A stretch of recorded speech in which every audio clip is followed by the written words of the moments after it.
আজকে আমার ফেভারিট কারি রান্না করছি আর আপনারা লগে শেয়ার করিলাম। তো কিতা কিতা রান্না করলাম দেখতে হইলে সম্পূর্ণ ভিডিও দেখবা। আর ঘুম থেকে উঠা পর থেকেও দেখলাম যে মেঘ দেয়। তো আজকে সারাদিনও মেঘ থাকবো আর মেঘ খেয়ে পালা পায় না, আমার কিন্তু মেঘ যে পালা লাগে। তো ফ্রেশ হইয়া এখন সকালের লাগে নাস্তা বানাইলাইমো। আর আমার হাজব্যান্ড এভরিডে গরম নাস্তা করেন না, যেদিন তার একটু লেটে কাম থাকে ওদিন গরম নাস্তা করিয়া যায়। তো আজকে আমি একটু আর্লিও ঘুম থেকে উঠে লাইছি আর এখানেও লাচ্চা সেমাই রেডি করলাম। আর আমি খুব ইজিলি এটা রান্না করলাম। তো একদিকে আমি দুধ গরম করার লাগে বয়াই দিছি, অন্যদিকে এখানে সেমাই নিছি, গুঁড়া দুধ দিছি আর একটু লবণ দিছি আর পরিমাণ মতো চিনি দিয়া পালা করে সবটা মিক্স করে নিলাম। আর পরে এখানেও কয়েকটা কিসমিস এড করে লাইছি। আর এটা কিন্তু খুবই নর্মালভাবে বানাইলাম, আর ট্রাস্ট মি ইলাহান বানাইয়া খাইতে কিন্তু খুবই ভালো লাগে। তো এখানে আমি পরিমাণ মতো দুধ দিলাইছি আর দুধ দিয়ে আমি 5 মিনিটের মতো ডাকিয়া রাখিলাইমো। আর 5 মিনিট পরে আপনারা লগে শেয়ার করি আর এটা কিলাখান হয়েছে। তো ইলাখান কিন্তু অনেকেও বানাইয়া খায় না, আর এটা জেলান একটু জুসি জুসি হয়ে খাইতেও কিন্তু অনেক ভালো লাগে। আর অন্যদিকে আমি আমারও ব্রেকফাস্ট বানাই লাইছি, আমি এখানেও ওটস রান্না করছি আর এখানে একটা কলা দিলাইছি আর এক্সট্রা কোনো ফ্রুইট অ্যাড করছি না।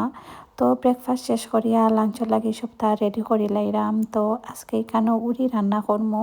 উড়ি বলতে এটা স্প্যানিশ একটা উড়ি, এটার কিন্তু খুদিয়া হয় আর এটা আমি আলদি তাকি আনছি। তো যে কোনো সুপার মার্কেটও পাওয়া যায়, কারিফুর, আলদি, মার্কাদোনা সব জায়গাতেও আছে।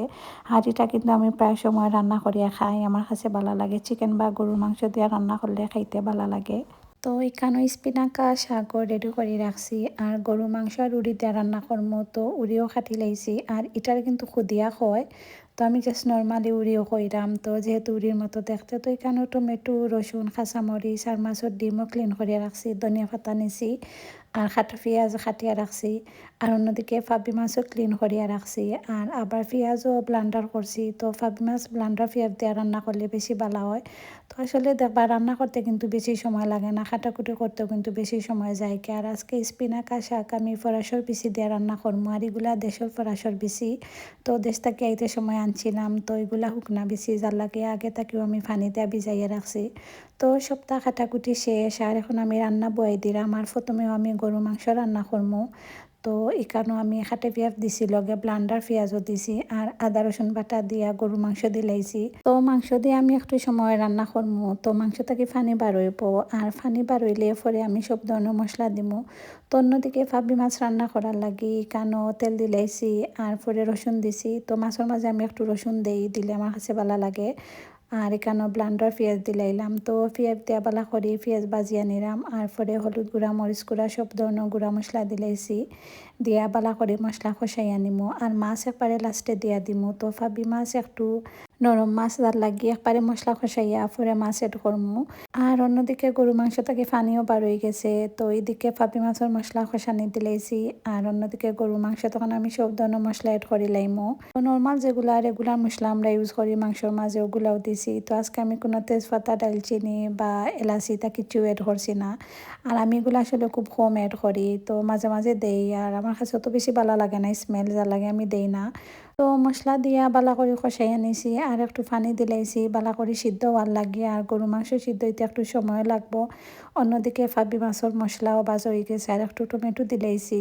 তো টমেটো দিয়ে আর একটু পানি দিয়া মশলা বালা করে কষাই আনিমু আর পরে ফাবি মাছ এড করে লিমু। আর ফাবি মাছ খাইতে কিন্তু আমার খুবই ভালো লাগে। তো এগুলা ফ্রোজেন ফাবি মাছ, কিন্তু এটার টেস্ট বালা, আমার কাছে ভালোও লাগছে। তো আমি প্রায় সময় ফ্রোজেন মাছগুলো আনাইয়া খাই। তো ফ্রোজেন মাছের মধ্যে আমার ফাবি মাছ আর রুই মাছটাও বেশি ভালো লাগে আর কই মাছও একটু বাজি করে খাইতে ভালো লাগে।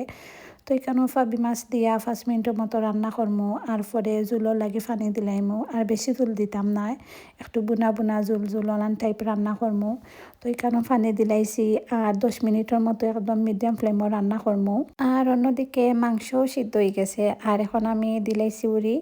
তো উড়ি দিয়া বালা করে মাংসর লাগে মিক্স করিয়া নিমু আর 5 মিনিটের মতো লাখানো আনা পানি দিয়া বুনা করমু। পরে পরিমাণ মতো পানি দিলাম, আর বেশি পানি দিতাম না। উড়ি দেবা একটু কম জল দিয়া গরু মাংস দিয়ে রান্না করলে খাইতে ভালো লাগে। আর এটা কিন্তু একদমই আমরা বাংলাদেশের উড়ির মতো লাগে। তো আমি প্রায় সময় এটা আনাই। আর ওটার মাঝে আরেকটা আছে লুবি উড়ির মতো, ওটাও আনি আমি খাই। তো উড়ি দিয়া আরও 10 মিনিটের মতো রান্না করমু। আর অন্যদিকে ফাবি মাছও রেডি হয়ে গেছে আর পরিমাণ মতো ধনিয়া পাতা দিলাইছি। আর ফাবি মাছ রান্না রান্না করতে যে কম সময় লাগে। তো ফাবি মাছ খাইতে খেয়ে বালা ফাইন, আমার কিন্তু খুবই ভালো লাগে ওলাখান পাতলা পাতলা জুল দিয়া রান্না করলে।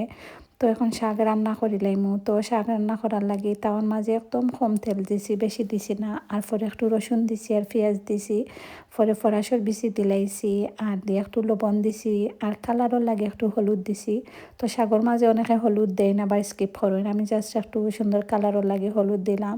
আর পরে স্পিনা কাছ দিলাইছি আর দিয়ে আমি 5 মিনিটের মতো ডাকিয়ে রান্না করছি। আর শাক থাকেও কিন্তু অনেক পানি বার হয় আর শাকের পানিও কিন্তু বেশি সিদ্ধ হয়ে যাব। তো ওরে দিয়া গরু মাংস রেডি হয়ে গেছে।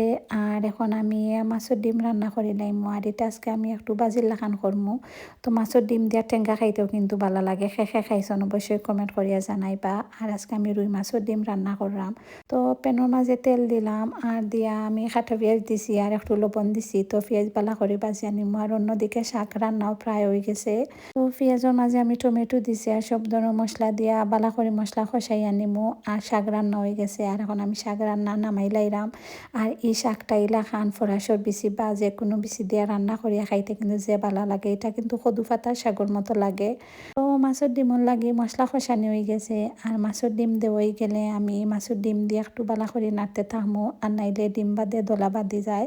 আর মাছের ডিম রান্না করতেও কিন্তু বেশি সময় লাগে না, 10 মিনিটের মতো রান্না করলে এটা কিন্তু জোর জোর হয়ে যায়। আর এটা খাইতে কিন্তু খুব ভালো লাগে।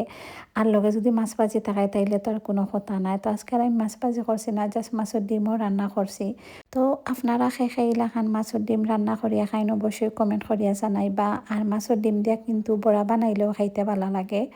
তো আমার রান্না প্রায় শেষ কমপ্লিট। তো অন্যদিকে আমি ভাত রান্না করার লাগি বয়াই দিছি। আর ভাত রান্না করতেও বেশি সময় লাগতো না, 10 থেকে 15 মিনিটের মধ্যেও ভাত রান্না কমপ্লিট হয়ে যায়। আর রান্না করার পরে দেখবা কত যে বাসন বার হয়। তো রান্না শেষ আর এখন আমি বাসন ক্লিন করি লাইমু। আর বাসন ক্লিন করার সময় পিঙ্ক স্টাফটা আমি ইউজ করি, এটা কিন্তু খুবই ভালো। তো যে জলদি দাগ উঠে যায়। তো আমি অনেক কাপড়ে দেখছি এটা ইউজ করতে। তো আপনারা যারা এখনো ইউজ করছেন না তারা এটা ইউজ করিয়া দেখবা, এটা কিন্তু বেস্ট। তো লাঞ্চ রেডি করে লাইলাম আর আমি শাক আর মাছের ডিম নিছি। তো আজকের ভিডিও ততটুকু। Thank you for watching everyone.